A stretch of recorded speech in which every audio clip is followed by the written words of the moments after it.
All right, we are live, everybody. The intersection is in your house. Everybody, let's do a roll call and do introductions because the whole team is here for the first time ever. Ladies Yeah, first, yeah. of course. Ladies first, of course. So I'll go. I'm Elsa M. Oh no, this is Ty, right there. We'll go with No, Ty. it's you. Go ahead. Go. No, you're on the screen right now. I don't know the difference, so I'm looking Okay. at your beautiful space is how I'm looking at it. Okay, so look, I'm Ty Beauchamp. I am a lifestyle personality, entrepreneur, and a champion for women, using style really as a vehicle to empower women, and I'm delighted to be a part of the intersection with my fellow hosts, Elle Navarro and Jeff Johnson. Elsa And I'm Elsa M. Yeah, I'm a former TV reporter in Rochester, New York, and Louisville, Kentucky, and now in the DC area, working in marketing, but also freelancing in TV and radio. This is a reboot from a show that Jeff and I did, what was it, 2 years ago now? Actually, a little bit more, about 2.5 years ago. So now it's even bigger and better. We can do this show directly from our houses, which is wonderful. We've got new co-hosts, which is awesome as well. And so we're going to bring you a lot more topics, and we're excited to be rebranding and rebooting. I'm going in front of Jeff because you know he sounds better than everybody else. So, Val Wright, technology advocate, former CTO of BET, Radio One, and pretty much every other black media company in the universe. I found the Close the Divide Project. I'm an advocate for closing the digital divide and digital equality, and I am the HC, the head computer guy on this show. Jeff Johnson, let them know. Hey everybody, I'm Jeff Johnson. I'm a Taurus. That's all that really matters. No, you didn't. There you go. Dude! He's going to take it here, and he's going to come back to it. You're going to be like, man. We're excited about bringing the intersection to you. We are just a group of really concerned friends that think there needs to be better conversation that's out there than is currently out there. And with that, we're excited this week to bring you a sister who all of us know and want you to know. Scylla Abrams has been an advocate, has been a lecturer, has been a fighter, has been an educator, has been a sharer, and has been a sister in a movement really to, one, challenge us. Because whether we call ourselves conscientious and don't do enough, or whether we are totally disconnected and have not been engaged, there are issues around image. Oh man, are we frozen? Communities I don't think take seriously. Yeah. And Repeat that, Jeff. You got frozen in a for a place second. where reality, It's Jeff's. So it's you know, Jeff's Wi-Fi is a little challenging. so There he is. All right, come on, Jeff. I think we'll. So Scylla Abrams There we go. this move called Truth and Reality. Jeff, we're losing you a little bit. Your Wi-Fi is choking a little bit. And we lost the image of you, Jeff. Maybe Well, the good thing is that we actually have our guests, so we will. Absolutely. Do you want to tell us a little bit about what it is that you're working on, your organization, and just what brought you to this point? Sure. So my name is Scylla Abrams. I'm the founder and CEO of Truth and Reality, a nonprofit 501c3 organization based out of New York. We've been around for about close to 4 years, and our focus is on challenging the existing media depictions of women of color, specifically Black and Afro-Latino women, and in order to create more diverse representation, create greater pathways of opportunity, and most importantly, to reduce the cultural acceptance of gender-based violence in the Black community. So our organization was born out of my time as a writer for The Griot and Ebony, writing about relationships for, 5 years. And I found that particularly around the zenith of reality television, there was a lot of justification for abuse against women and it was being rationalized by men and women alike who were using challenge with the connection of so women on specific shows as a rationale for using violence against women by stating our inherent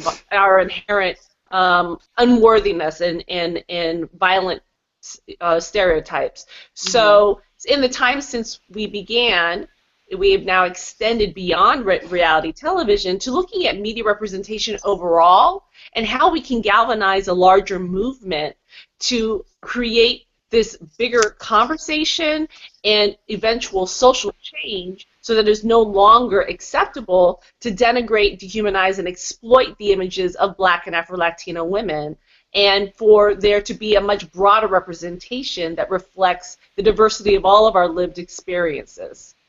So, and thank you so much for that, Salai. And I mean, someone who has known you for many, many years, I really completely applaud you for your journey, for your efforts, and everything that you're doing to really advance not only conversation, but advance a movement so that people are not only thinking differently, but behaving differently. I think coming from a journalistic standpoint and background, personally, why do we think, and this is meant to be a conversation with my co-host as well, why do we think it is essential for us to really change and shift the images that we see in media? I mean, because this conversation has been happening for many, many years. I mean, let's be honest, right? And so with the progress that we've seen as a culture, as a people, why are we still having this conversation in 2016, quite frankly? And why is it important that we continue to have this conversation so that there is a different approach? Because so many people, I mean, I speak to young women who's like, well, why is it a problem? Because I know who I am. Right. I would say, I don't know how much progress we actually have made with these images. I feel like, if anything, lately there's almost been a setback.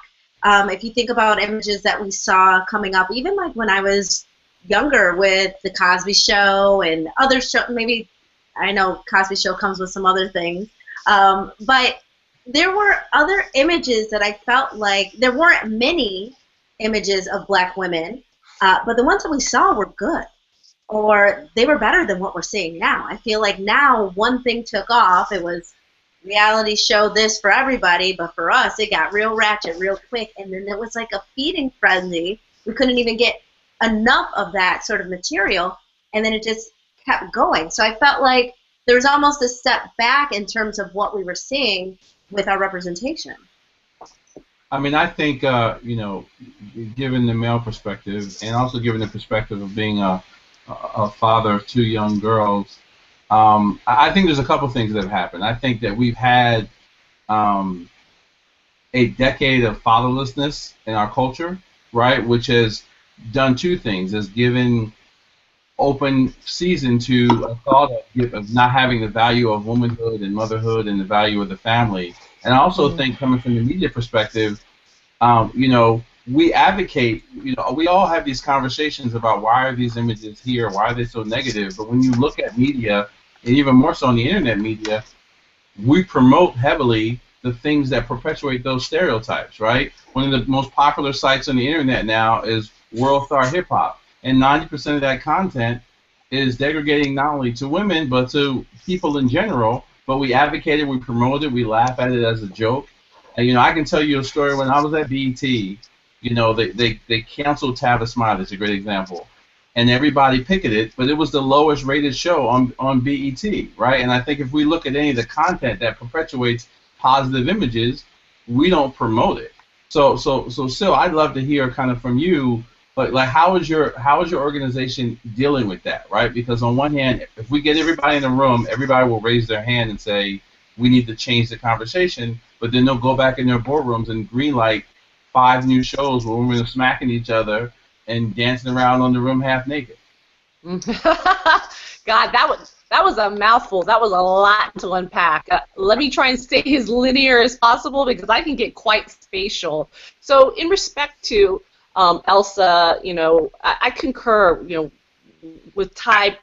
I agree with Ty in that there has been a lot of advancements in many respects. Certainly today there are more blacks in position of power than, let's say, 10 years ago, but it's still very insignificant in contrast to the larger population, the larger industry.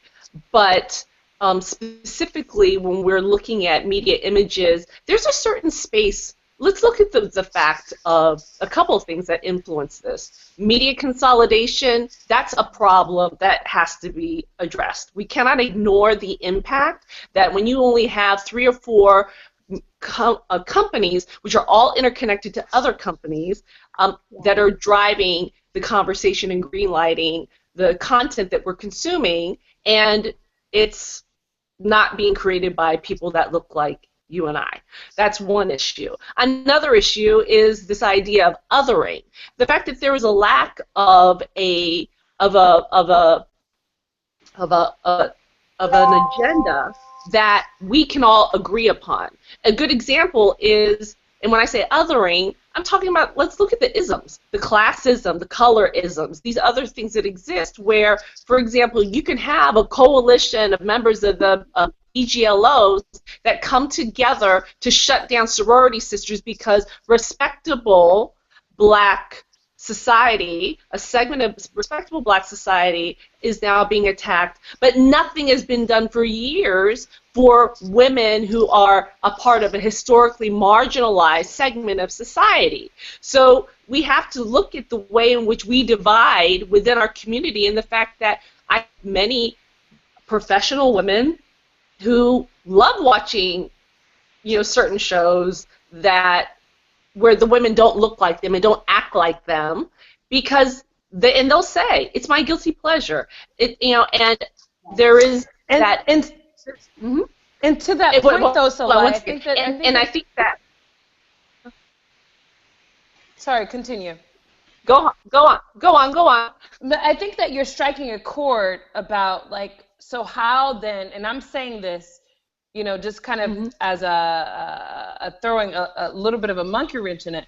We understand the isms. I mean, we understand those nuances of the audience. So when do and how do we decide when and what is okay to be entertainment? Because there is some element of entertainment, right? To what becomes a impactful and hugely influential piece of how we create culture. And there are 2 different things right there, right? And so who's responsible then for educating the young people to understand, like, this is not what you mimic, this is entertainment. Because entertainment has existed for many years within our community. But the difference is that from a social and cultural standpoint, we haven't been able to decipher and differentiate between what is entertainment and what is something that we should aspire to. Yeah. So what is the role that then we play as not only influencers but purveyors of culture and people who are going to impact society in the way that we think? I think one of the big issues is the fact that people view it as entertainment and really are not realizing the true power and influences of these images.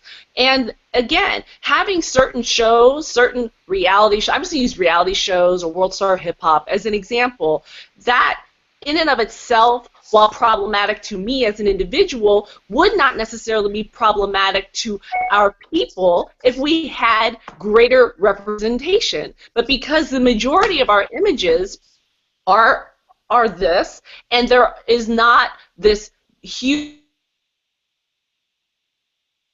that's why it's an issue. Yes, there is, you know, we live in America. We're not trying to police this. issue and say that, well, respectability politics, well, this show is making people bad. No, it's the fact that we don't have greater and broader examples that we can look to. And let's face it, the kids and adults say that they're not influenced, but then why the hell do advertisers spend $4 million for 30 seconds during the Super Bowl? Specifically because of the fact that there are decades and decades of empirical evidence that says that if you consume certain images consistently enough, it'll move your behavior. And Tom Burrell... But my concern, Salai, is that a lot of times we reduce even this conversation to the lens of a housewife show versus, I think, going to the deeper level of what are the institutions that our community creates to be able to ensure that we're controlling image. What are the institutions that we create to be able to engage not only our children but adults in real work? Because if it ultimately becomes about the entertainment part of it, then we're denying the work that we have to do in real life either way. And so I'm concerned because so many young women I see, and young men for that matter, everything that they're doing is to get on TV. How they brand themselves, how they dress, how they look, how they act, how they talk, is to be able to get on. Like, the goal is to create entertainment, as opposed to how do we help people figure out what their gift and their calling is? How do we help people identify the process of mastering that gift and that call? How do we help create ecosystems of opportunity to plug them into the spaces where they can do that? And then how do we show them that that is what real damn life is? That whether you want to make a documentary about it or whether you're actually comfortable doing real stuff without it ever being broadcast, that is the sum total of your life is about what you create in the real world and not what somebody sees you doing. Yeah, Jeff. I think the challenge with that is, it's all about what our range of perception is. So I think you're exactly right that if people all they think about is that they want to be successful, that they need to be in entertainment, it's because that's the visual representation of success that we are giving them, right, as a culture, right? Nobody's going and advocating, and you and I have this conversation all the time, nobody's going and advocating the other avenues of success. So if I'm a young African-American male or female, and all I see are my opportunities to either be on television or be an athlete, and no one's showing me every different, I'm going to go that way. Now, what's happening now with reality TV is that the bar has been lowered. So it's not even that I have to be a trained actor or actress or have any real talent. I just have to be willing to go in front of a camera and wild out when the producer tells me to, right? So we've lowered the bar. We see people who otherwise have no talent who are now household names because of that. And it's what the crazy part is, if people don't realize the Empire phenomenon is that behavior has become part of creative television to mimic the popularity of what's happening in reality TV. Right now, I can give you the flip side to your point, and the reason why I say it's perception is I can show you hundreds of people on YouTube or other platforms who are killing it, who have actually more followers, subscribers, revenue numbers than any of the shows that we're talking about that don't have to go that route. The challenge is for us is that we got to create other examples for people to model, and I don't think there are enough there. Somebody just asked in the Periscope, they feel like we keep having this conversation, like, what's the solution? So I'm going to throw it out to the group. Like, what is the solution? But we say, and I'm interested, Scylla, as you're doing this work and chronicling stories, right? I hear Navarro talked about there aren't enough examples. But is it that there aren't enough examples, or is that we don't do a good enough job of telling the stories of the examples that are there? Because when I think about the phenomenal, insanely brilliant, committed, nuanced, complicated women that I know a lot of them. And I can point to them in almost every state in the region. I can point to them in different countries all over the world. And I don't necessarily see them represented in the stories that I see in both scripted or reality television. And so it's not that the examples aren't there. I don't necessarily see the intention in telling those stories because we have been told that those women's stories aren't entertaining enough. And Well, so, that's the thing. At what point do we talk about dollars and cents? I mean, this is a capitalistic society, and a lot of times people don't want to take the step to think on a higher level. They just think about what's going to make them money. So, yeah, we want to see more images of women of color in a positive light, but it's going to be up to us to actually develop that and put that out there ourselves. Because if we're waiting on somebody else to do it, it's not going to happen, because we already know that, you know, the scrap entertainment that casts us in a negative light is what's selling right now, and it's just easier to do. Like, why do something new if it's making them money? but here's the thing, though. I must have to. I have to interject here on this, because I also think the problem that we have is that we continue to wait on what are the conglomerates of organizations and media companies to be the vehicle for us to really kind of amplify these messages. The beautiful thing about where we are with media is that it has been democratized, and the fact of the matter remains. So you take someone like Salah, and you take someone like Elle, you take someone like Ty, and everyone with all their various stories, is that we have to figure out a way to amplify our voices and our messaging in our positive light from the grassroots up, and stop waiting for organizations to dictate that our voices matter. I mean, at the end of the day, those conglomerates are coming down right now anyway. I mean, when we think about those institutions that have been, you know, in existence for so long that we were waiting to get the deals with, quite frankly, when we talk about success years ago meant that you would get a deal and you would sign a contract for $500,000 or $250,000, and that deal right now is only $3,000 per episode. So actually, quite frankly, there is no success in that. So the model is being reconfigured, and I think where we have to really kind of assert ourselves is recognize there's a window of opportunity right now for us to get in and help shift the paradigm. Well, so Lai, what I wanted to ask you is, how are you, because I think that there is a commercial conversation, and then I think that there is an engagement conversation, and then the same. And so, yes, if we're going to be honest, if you want to be on air, there has to be a level of commercial appeal.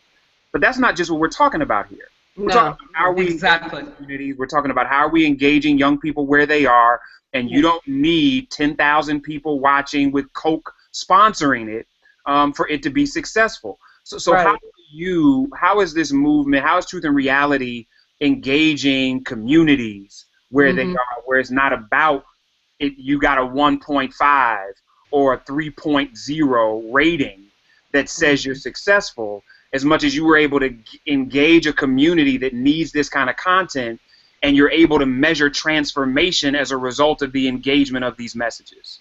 I think it's twofold. One, media literacy. Media literacy is incredibly important for adults and young people alike.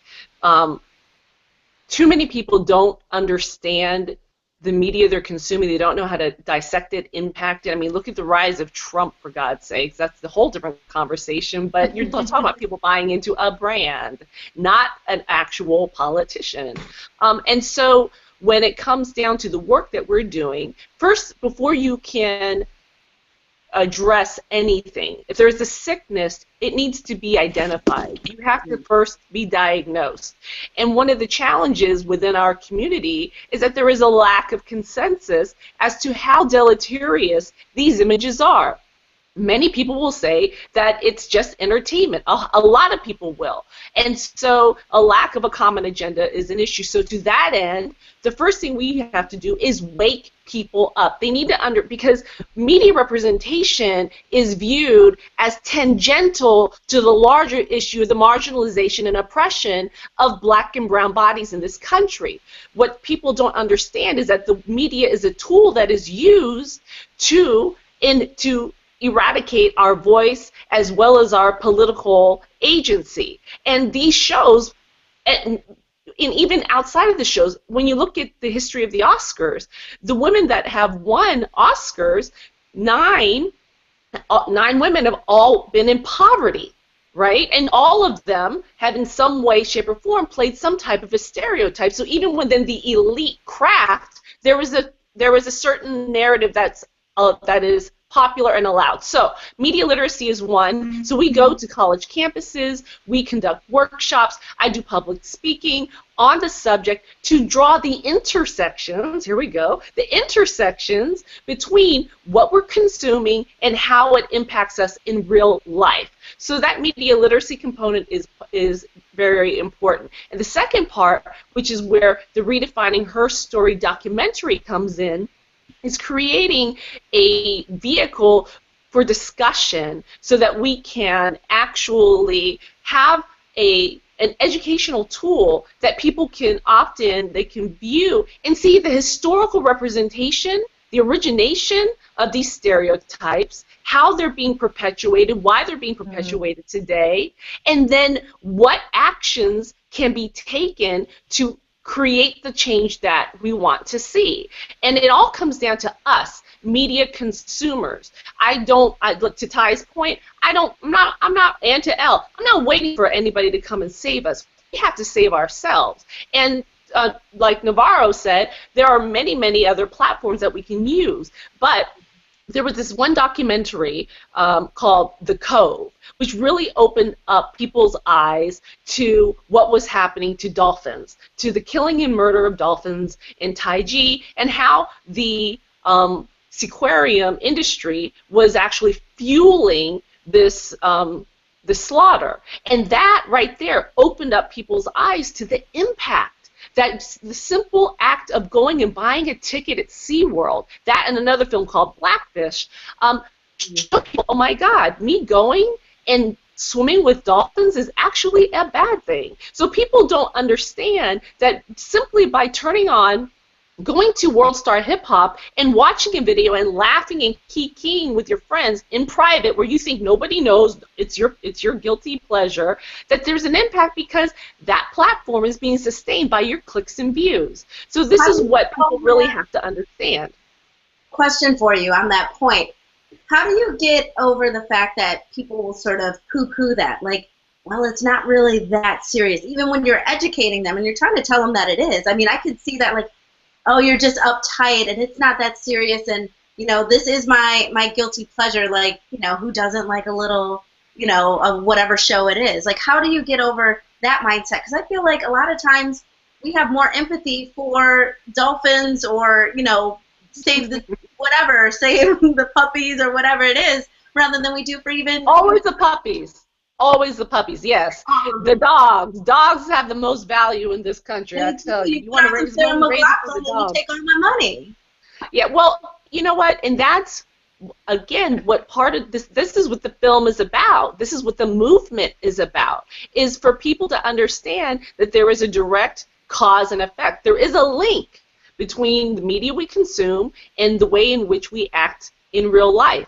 And and going back to, someone brought up the Cosby Show earlier, but it is known that the rates of attendance at HBCUs went up during the time that A Different World was on the air. So while people may say that this media doesn't have an impact, it's our job, for those of us who are in the know, for those of us who have the ability to actually talk about the issue, advocate for the issue, and use whatever resources at our disposal to share, to create something like this film could be a real game changer. I mean, I'm telling you, SeaWorld's stock is tanking because of the combined efforts of a movement of animal rights activists, but also those two films which brought to the mainstream America, who never would pay attention to anything that PETA said, that there is real-life consequences. And so that's why we tie our work into the violence between and against women of color, because we do have the highest rates of gender-based violence in this country. Per capita, we do, and say, look, when you have people who are when men and women are viewing violent images and then mirroring it in their homes, but also it's reinforcing what they're seeing in the community, there is no sense of urgency to actually create change. So part of the conversation that needs to happen is like the work that you're doing, Jeff, when you are bringing together men and engaging in different dialogues, when each one steps up and holds himself to a different level, that's what we all need to do as well. So let me ask you this, Salai. How do we create the sense of urgency that you're... Sorry, Jeff, go ahead. No. I wanted to, because she brought up this whole notion of men, and then we want to get your question, Ty, and then we're going to wrap up. But so, like, you talked about men, and I'm interested broadly in understanding allies in this movement. Mm-hmm. And so we talk about the imagery of black women in particular, but there are men and there are non-black folks who care about this issue. But I think sometimes we have a difficult time engaging them because we have we are, I think, in a correct way, having a culturally relevant discussion. But even in the culturally relevant discussion, we remove ourselves from being members of the human family in the name of making cultural connection. So how do we address this cultural reality that frankly, there are some issues that are happening with black women in media that don't happen with anybody else, but not deny black women the ability to be part of the human family in creating allies to address it? Well, it's my hope that the film will actually serve as a vehicle for that conversation. Because I mean, let's be honest. A lot of times people are not. They're afraid to have the discussion because they're afraid they're going to say something wrong. People, when you're speaking to others, men can bring. You hear the term mansplaining. It can be frustrating to have when someone's mansplaining to you why your position is flawed, and you're like, okay, well, you don't live my experience, so I don't get it, but okay. And the same thing with white-splaining. So we got to be honest that if you create the right vehicle, which I believe is the Redefining Her Story documentary, you have a film that will demonstrate and illustrate our humanity and really get to the root of the issue and show cause and effect. If you can really show how this is creating a young generation, to your point, that they just want to be famous at any price. They will sell themselves out. They'll put, you see the videos on World Star. The kids are yelling out World Star, doing beatdowns, everything for their 15 seconds of fame. And so I think that, with the allies, one, the film, but two, we have to be courageous and have the conversation. But I would push back and say to you, Jeff, you, Ty, Elsa, all of you are working with the industry, within the industry to some extent, and some of the challenges that exist when you try and have this conversation. It does come down to dollars and cents, and unless there are economic sanctions, which first you have to get people to come together in a coalition and agree on a common agenda, but there's just not enough right now because there's not enough bodies working towards this. There is no common agenda. It's hard to get people together to march for something that they see as a secondary or tertiary issue. Right. I agree with you. Go ahead, Elle. No. Go ahead, Ty. I was going to say I agree with you wholeheartedly, and Salai and I chatted earlier, and we share several bonds, but one of them being your daughter who went to my same high school, which was an all-girls high school in Newark, New Jersey. And it was very interesting. I spoke to the girls, the freshman class, very small, liberal but progressive, but at the same time very spiritually and emotionally connected, and service-oriented school in Newark called St. Vincent Academy. And my same teachers that taught me 100 years ago are still there as freshman teachers. And I was with them, and they said to me, Ty, we're always amazed that they said you stay on brand. So how in this world do I live in this world when I am in, both entertainment and media and TV and fashion and beauty and lifestyle, and how do I stay true to myself? So quite frankly, while I feel I have a responsibility as someone in the media, I also wholeheartedly believe that we cannot expect the media to do the teaching and the training and the building up of our children. And so when you talk about this tertiary experience that we have within our community, yes, the media and people like us need to be enlightened and take into account our roles and the responsibilities that we have being in front of people, but quite frankly, it doesn't rest 100% on us. And so the breakdown exists both in the media community, but it exists, the breakdown pre-exists that. And so what are we doing to raise up the community in light of understanding that there are families and there are circumstances and situations where parents and mothers and fathers and aunties and uncles may not necessarily be of biological blood, but what are we doing to support those girls on a consistent basis? Yep. And so I say that to say, as a part of the media, I definitely 100% feel my responsibility. But know this, I did not feel my responsibility coming to the media working at The Oprah magazine at 22 years old out of college.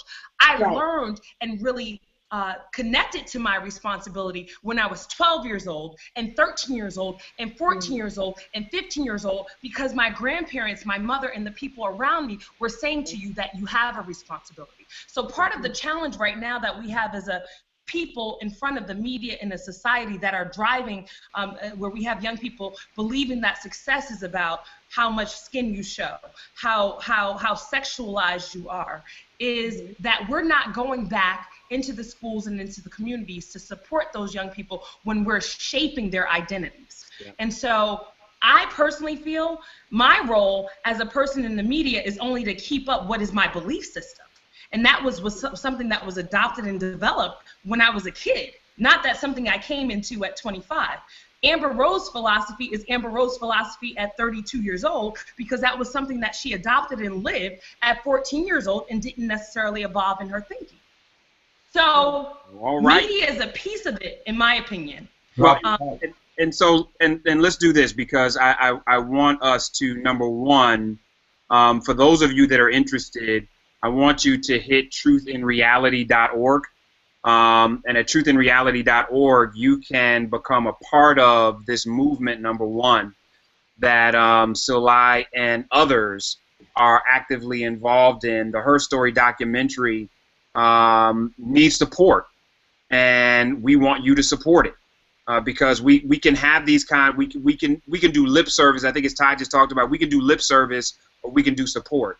And part of this is about putting our money where our mouth is. And so you can do one thing. It's one thing to engage the industry and these outlets and these advertisers about where you want the dollars that you help them raise to go. It's another with what we do with our own money.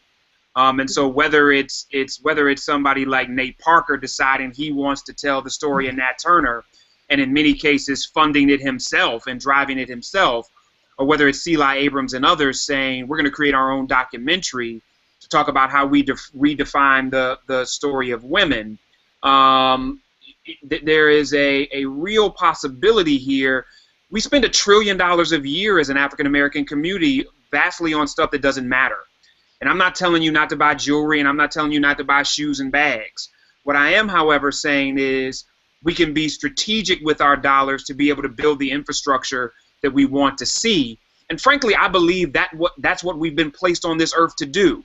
And I think, Ty, as we close out of this, I really want to say something important, because when I think about how we really make a difference, and I've got people on my Periscope that are asking, how do we really make this thing work?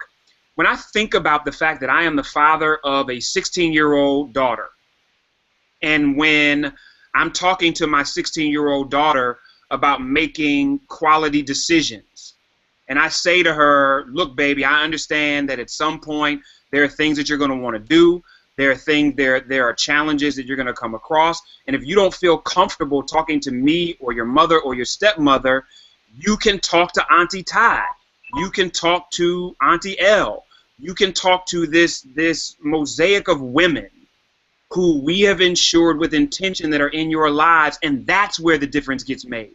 When we as a community identify women that are unbelievably amazing, and we make them a part of our children's lives, not because we're on damn TV, but because we know that if we don't have a network of women to raise our women, similar to how we must have a network of men to help be an example of men in our community, then it doesn't matter what they watch.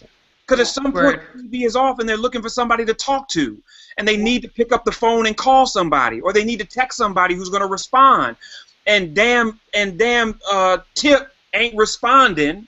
after they watched him and his family on VH1.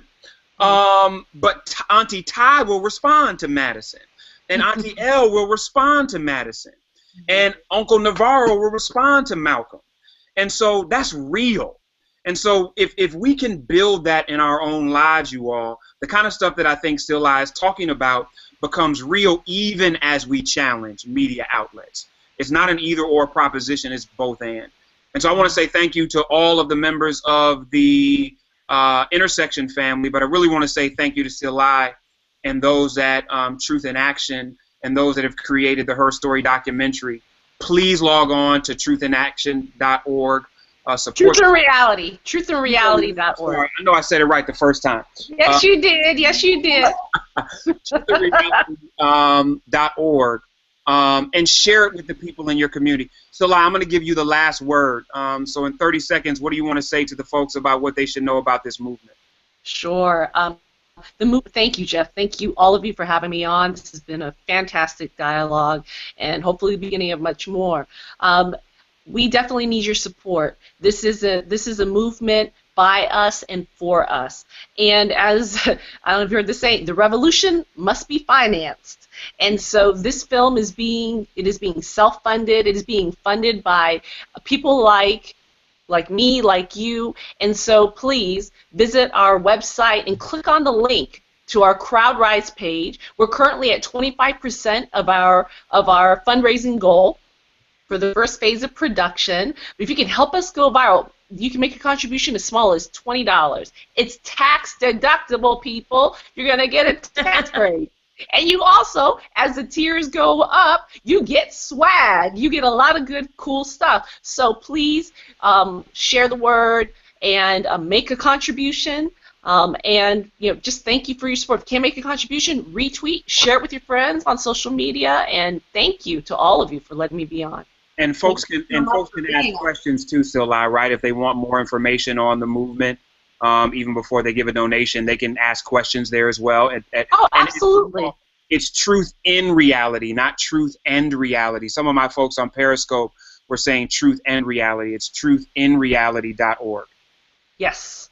Yep. And the documentary title is Redefining Her Story. Her Story is one word. So even if you can't remember truthinreality.org, if you type in Redefining Her Story, you'll find us. It's our trademark. We do have a clip, right? We have a clip of the video? Yep. There is a clip of the video right there. So people can see how fabulous this is already. It presents imbalanced, stereotypical images of women of color because the media has conditioned or even preconditioned the public to prefer that.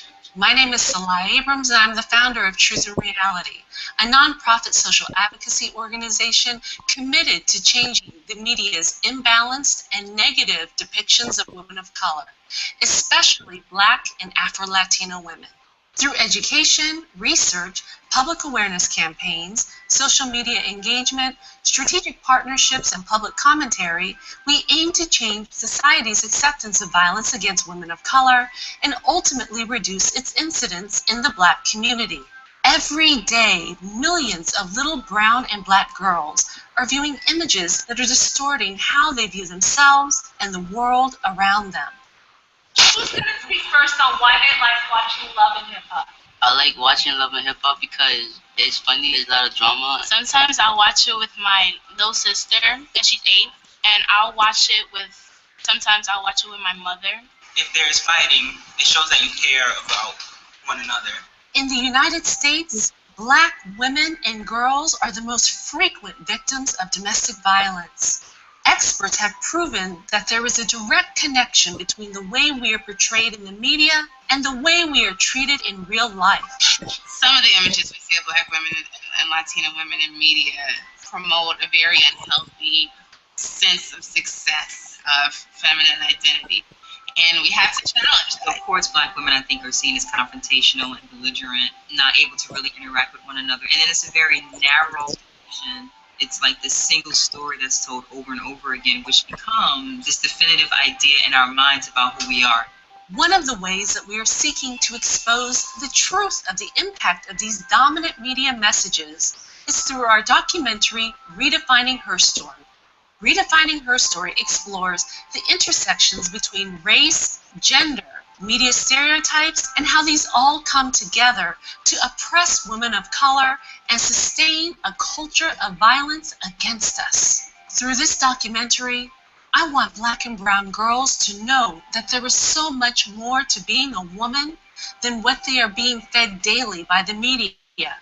What I hope is that they will see all of the possibilities that exist for them, and to be able to build a life that is based upon true principles of greatness, not narrow stereotypes that are providing a blueprint of Black womanhood that will ultimately limit their opportunities for success. But we can't do this without your help. With your contributions, we can bring our vision to life. A film that will empower us to be able to live in a world where racial stereotypes and violence against and between us is no longer accepted as entertainment. It's time for us to take a stand against the denigration and exploitation of women of color in media, and stop allowing other people to tell our stories. It's time for us to begin redefining her story. Now is that time.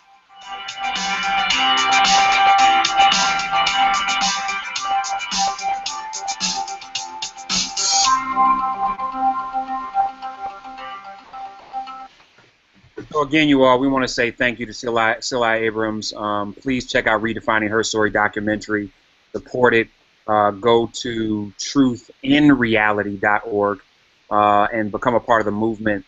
And make sure that every Sunday at 6 o'clock you join us back here for The Intersection with more conversation. We're talking about the stuff that you want to talk about with Elsa M., Navarro Wright, Ty Beauchamp, and myself, Jeff Johnson.